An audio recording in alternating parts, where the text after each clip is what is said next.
Hi, you're watching NewsX. My name is Vineet Malhotra. The Indian Army Chief General M.M. Naravne and Foreign Secretary Harsh Shringla are on a two-day visit to Myanmar to seal the much-awaited coastal shipping agreement to activate the Kaladan multi-modal project and cement security ties against insurgent groups.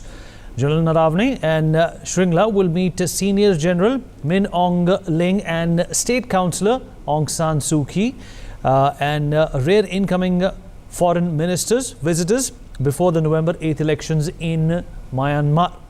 The highlight of the two-day visit will be the coastal shipping agreement that will allow Indian ships to reach Mizoram via Sittwe port on the Bay of Bengal and through the Kaladan River multimodal link as well.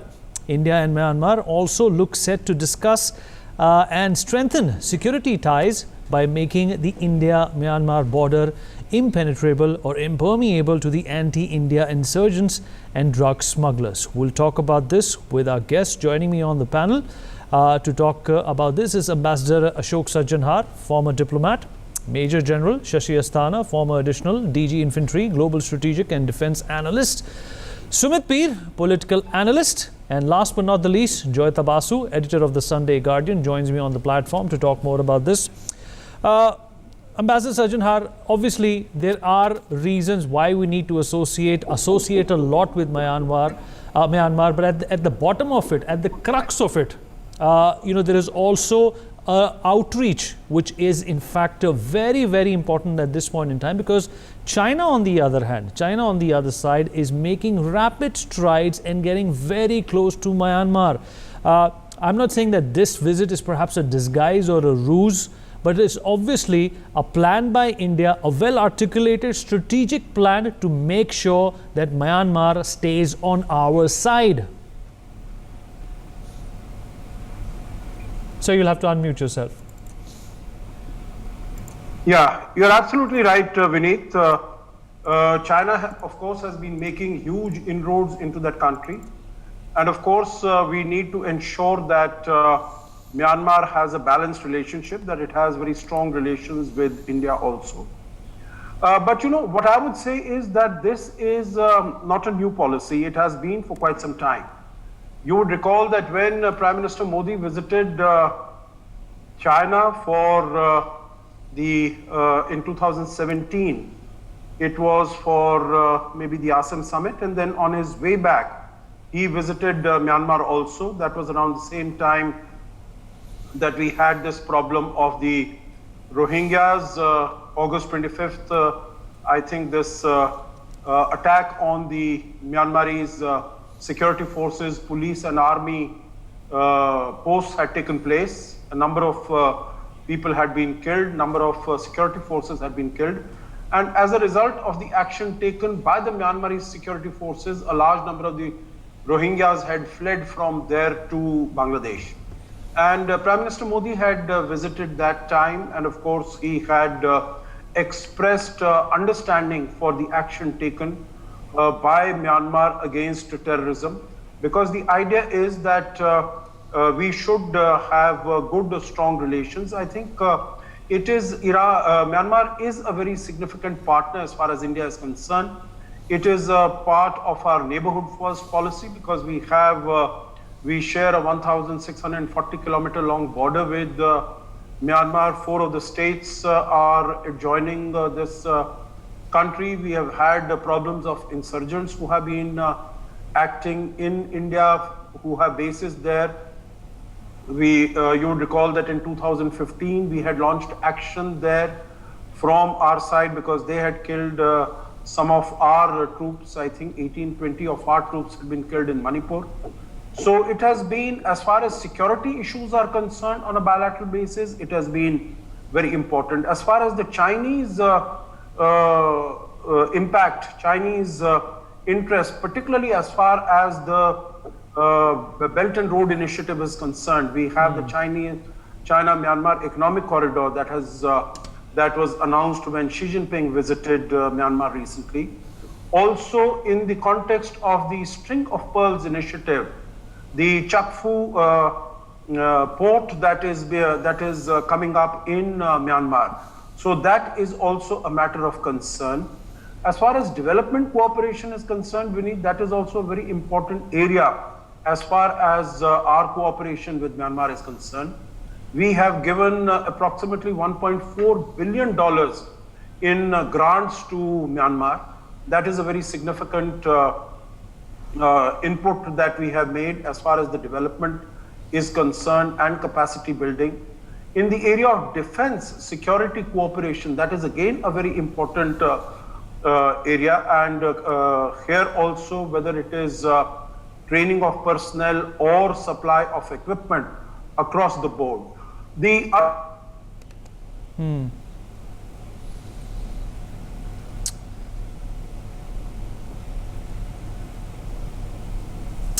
All right, some issue with Ambassador Sajjan Har's connection over there. We'll try and reconnect with him momentarily. But the point that he was trying to make is that this visit is not only important strategically, but also from the point of view that India and Myanmar, Sumit, have been friends for a very long time. But in the same breath, let us also hear from you the timing of this particular visit by the army chief.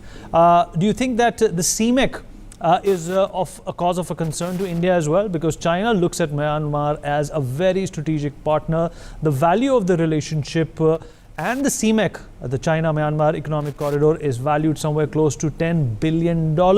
And considering the fact that they have a quasi-democratic setup, a quasi-democratic government, which in fact has been very besotted by Beijing, there is definitely going to be more that India has to do at this point in time and in some of the days to come in the future.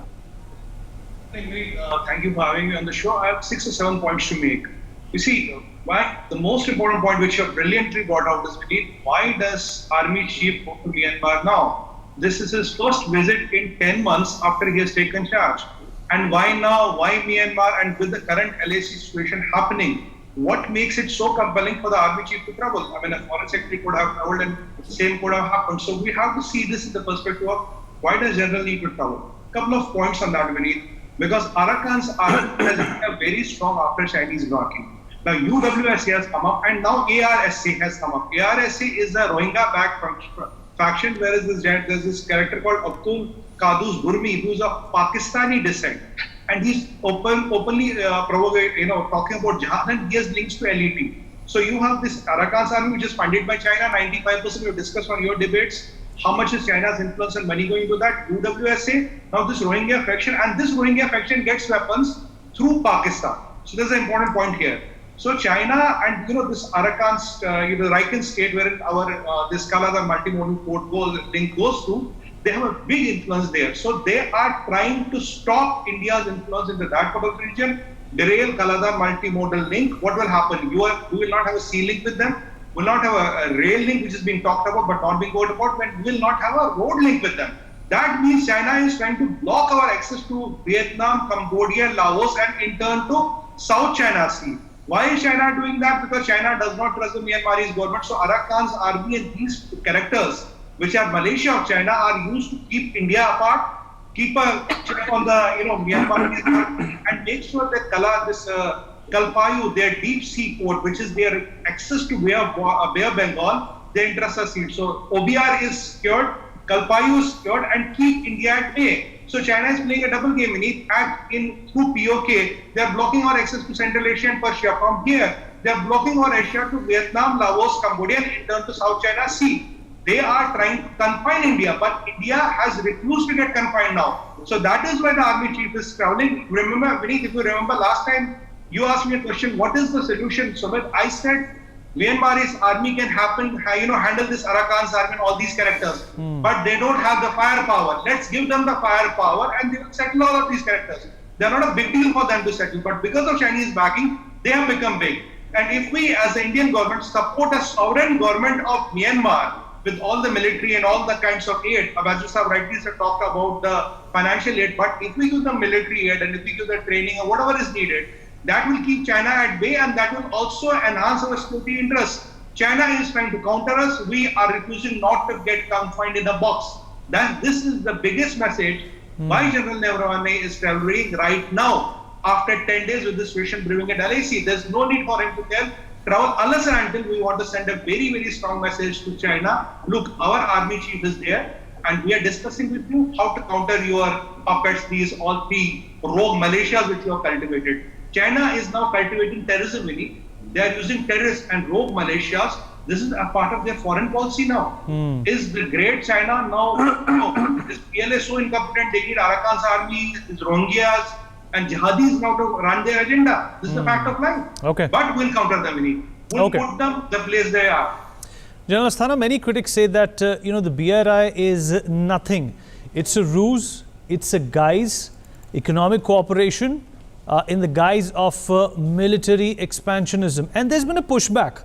A lot of countries have pushed back against the BRI. They don't want to associate with China of late. Considering the kind of trouble Myanmar has been into, even in terms of the insurgency, which Sumit Peer also very eloquently brought out, do you think this was perhaps the best time for India to re-establish, this connection with Myanmar? Certainly, this is the best time for very many reasons. Firstly, as far as the BRI, first I answer your question.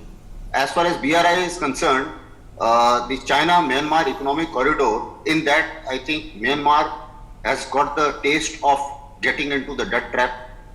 And initially, when their dam project had to be postponed, that was Smithson Dam, and there were a fair amount of internal opposition to that. That time, Chinese have started supporting the terrorists, as Sumit Peer brought out. Now, this has not gone well with the Myanmars. Even their army chief went on record to say that this is what is happening. And therefore, they would certainly like to always have a balancer to China, and India certainly figures there. The most important thing is, Myanmar's location is strategically very, very important to us. It is the bridge between us and Yunnan. It is also the fulcrum of our Act East policy. Without Myanmar, you cannot have your Act East policies being successful. Our trilateral highway has to pass through Myanmar. If you recall, China was forcing us to join BCIM. Now this Bangladesh, China, India, Myanmar corridor, we refused to do it for the simple reason because we have already established links with Bangladesh. India is already connected. We have connected with Myanmar. And as far as our connectivity with others are concerned, we were looking at trilateral highway. For that, again, Myanmar becomes important.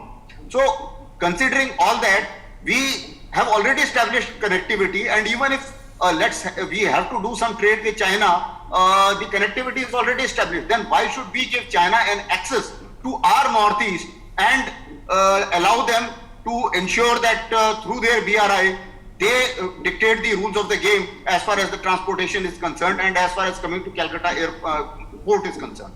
So that was the reason why we refused it and correctly refused it. So this is one part of it. The second important part is that if under the given circumstances, and that's where the the importance of the army chief going there is concerned. As far as Chinese is concerned, if they want to refuel insurgency in Northeast again, Myanmar has a very important role to play. If Myanmar denies them all the facilities, if Myanmar becomes active, if Myanmar army becomes active, it is virtually impossible for China to refuel insurgency in Northeast again. So that's another issue which we have and which perhaps is important. Then is the question of this China-Myanmar economic corridor when it comes to the maritime domain. Now, in the maritime domain, again, we have the Sittwe airport. So, obviously, they have established a linkage to Bay of Bengal, but we have Sittwe airport. If we become strong there, if we have Andaman Nicobar being occupied in the manner in which we have strengthened Andaman Nicobar, it's a full-fledged command now. So, considering that, I think there is a deterrence value to their China-Myanmar economic corridor as well. So there also we have to have a very good coordination with Myanmar. So considering all these issues, I think Myanmar is very important to us, and the security link, the connectivity link, the shall we say strategic link, and the cultural link, all of them are very important as far as Myanmar is concerned. And Joyita, let's not forget that Myanmar is extremely important to China. They want to use that country because they want to bypass the Straits of Malacca and use Myanmar to in fact go around that route and still carry on with business as usual. But it's an appropriate time for India to intervene. Well, it is actually, I think we have intervened long back. And as my co-panelists have been saying, this is not a recent, India's outreach to Myanmar is not recent. In fact, it started right from, I think, Manmohan Singh's time. I think around 2012, we had signed something like a border area development program with them, which requires, us giving $5 million to them every year. It was supposed to be 5 years, it was extended to 10 years. So until 2022, we will be providing them with money, and basically it is going to be a lot of developmental work that is taking place. Apart from that, displaced people from Rakhine state in terms of settling them, building houses, building solar projects, we are very much involved. And as General Astana talked about the trilateral trilateral road project, which actually connects India, Burma and Thailand. And you see the whole idea, and of course there is a multimodal, I think there is one more, one second, yeah, there is a multimodal project also. Kaladam.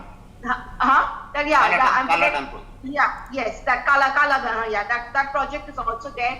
Apart from that, I think a lot of temple conservation and that Buddhist temple conservation and all. So we are involved in a lot of work, and believe it or not, I think we are investing something around $1.4 billion in Burma. Of course, that is nothing compared to China. What China is doing, in spite of that, India has a very strong outreach over there.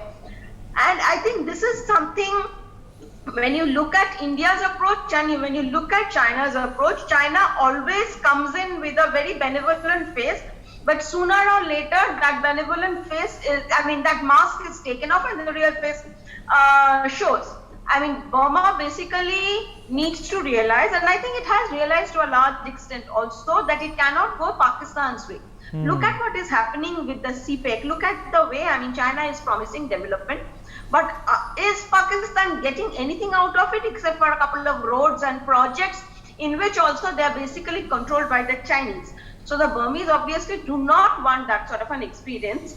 And it is very important for us in terms of our Act East policy, primarily because you see, Burma is the doorway to ASEAN for us. And when you are talking about trade and even strategic reasons, Burma is very important for us. And in this, I think BIMSTEC plays an important role, but I really don't know whether BIMSTEC is doing much work. Or whether it is kind of sleeping, like the way SAARC became irrelevant. But I think that is an area that India really needs to, if you want to counter China, that is one particular forum that India needs to put some more energy in. Ambassador Sarjanhar, keeping in mind, in perspective, and not losing sight of what's going on between India and China, in fact, it's a stalemate, if that's what you want to call it. How important is this outreach towards Myanmar? Joyita did say that this is something which has been going on for a long time. Let me put things into perspective as well, put things into context as well. Myanmar has about a loan of about $15 billion that it owes to the world. Out of those $15 billion, 40% belongs to China. Will it be that easy for Myanmar to take sides?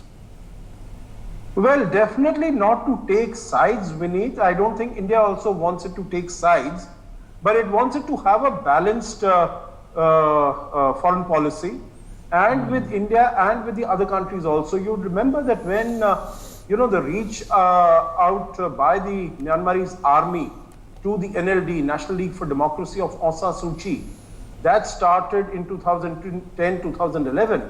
It was basically for 20 years before that, 1990, when the elections took place and Aung San Suu Kyi's party won a resounding majority, and then she was put under house arrest for all these many years.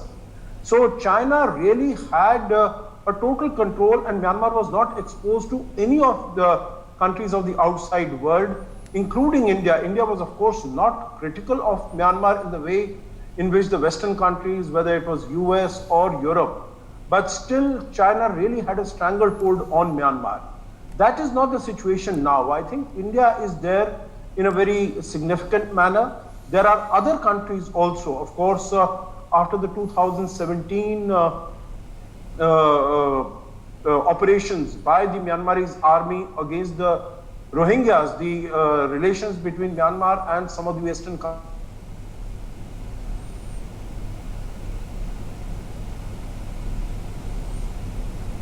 Okay, seems to be a connection issue with Ambassador Sajjanhar. We'll have him back momentarily. In the meantime, let me in fact ask a question to Sumit Peer, political analyst. Sumit, China in fact wants dominance in the Indian Ocean, and Myanmar is a big part of attaining that dominance. Obviously, like has been pointed out by Ambassador Sajjanhar as well, that Myanmar needs to look at China and India in a very balanced, in a very mature manner. But at the same time, they themselves find them stuck between the devil and the deep blue sea. They are trifled by China because of the arms which are being provided to the terrorists over there. And at the same time, they themselves are trifled by China because of the money that China wants them to take and then put them in a debt trap. What kind of a convoluted situation is this, according to you? I think we need to see it, what happened. I can't remember the main date, but it was in the month of May this year. Arakan's army has been given very highly sophisticated arms and arsenal, including some anti-aircraft shoulder-head missile systems and some advanced rifles by China. We all know we debated that. This time when the Myanmarese army paratroopers tried to go and take back that territory, they had to come back. They had a lot of casualties, including the commander was killed. I talked with you on the news. So this has set the balance of power on the different side. Now, China has cultivated these militias, which are literally small armies. Because Arakan's army is 8,000 people, UWS is 2,000 people, Rohingyas are around 2,000 people. So there is a 12 to 14,000 armed militia with the state-of-art weaponry, which is working against the Myanmarese army, who cannot handle them because of the kind of weapons they have. So that trust and the balance between the ruling dispensation of the Myanmarese army and China has broken in.